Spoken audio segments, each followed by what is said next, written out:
और इधर वैश्विक ग्रोथ को लेकर के विश्व बैंक के अनुमान में कहा गया है कि दुनिया की अर्थव्यवस्था 30 वर्षों में सबसे खराब आधे दशक की तरफ बढ़ रही है। विश्व बैंक ने कहा कि 2024 के दौरान वैश्विक अर्थव्यवस्था की ग्रोथ लगातार तीसरे साल घटेगी और घट करके 2.4% पर आ सकती है। 2023 के दौरान ग्लोबल आर्थिक ग्रोथ 2.6% रहने का अनुमान है। हालांकि वैश्विक अर्थव्यवस्था में सुस्ती के बावजूद विश्व बैंक ने भारत की ग्रोथ अनुमान में किसी तरह की कटौती नहीं की है। विश्व बैंक ने 2024 में भारत की ग्रोथ 6.3% और 2025 में 6.4% रहने का अनुमान लगाया गया है।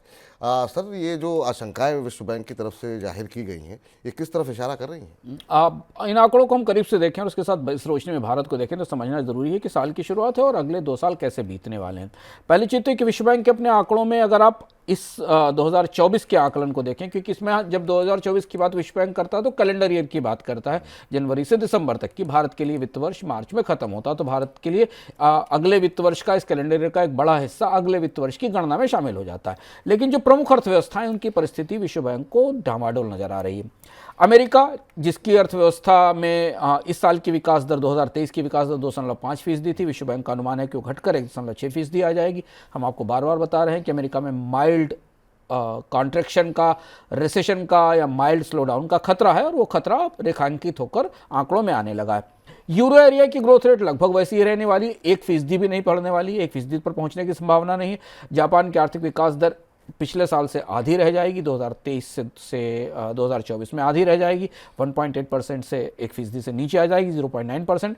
चाइना सबसे बड़ा शाकर है, 5.2% की जगह 4.5% की आर्थिक विकास दर है। कई दशकों के बाद, सुधारों के बाद, 80 के बाद चीन की आर्थिक विकास दर 5% से नीचे आ रही है और ये दुनिया के लिए सबसे बड़ी चिंता की वजह है।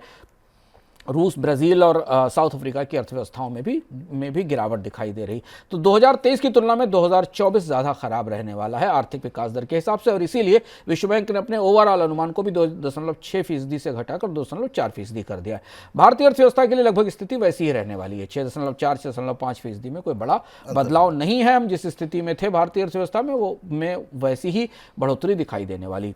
ये पूरा की पूरी तस्वीर दुनिया की अर्थव्यवस्था में 2023 में हल्की फुल्की मंदी की तरफ इशारा कर रही है, और खासतौर पर जब बहुत सारी अनिश्चितताएं एक साथ काम कर रही हैं। दुनिया के 2 हिस्सों में युद्ध चल रहा है, दुनिया के 2 बड़े व्यापार मार्ग, 2 पनामा कैनाल और सुएज कैनाल के ऊपर खतरा है और वहाँ से ट्रेड बंद हो चुका है, और इस साल दुनिया के 60 देशों में चुनाव होने वाले हैं, जहाँ पर राजनीतिक रूप से बड़े परिवर्तनों की या राजनीतिक रूप से अस्थिरता की, नीतियों में अस्थिरता की और नीतियों में एक किस्म की सुस्ती की आशंका है। तो जनवरी महीने में ही ऐसा लगने लगा है कि 2024 जो है वो 2023 के मुकाबले मुश्किल रहने वाला है। खासतौर से अगर मंदी जैसी स्थिति होती है तो कम से कम जो लोग शेयर बाजार में हैं उनके लिए भी मुश्किलें बढ़ जाएंगी काफ़ी। हाँ, और विपुल जी, 2025 के आंकड़े भी जो विश्व बैंक ने दिए हैं, वो भी कोई बहुत अच्छी तस्वीर 2025 को लेकर नहीं दे रहे हैं। 2.7% की आर्थिक विकास दर दिखाई गई। अगर आप ध्यान से देखें तो जो आंकड़े विश्व बैंक के IMF से आ रहे हैं वो कोविड से पहले की विकास दर से अभी भी कम है।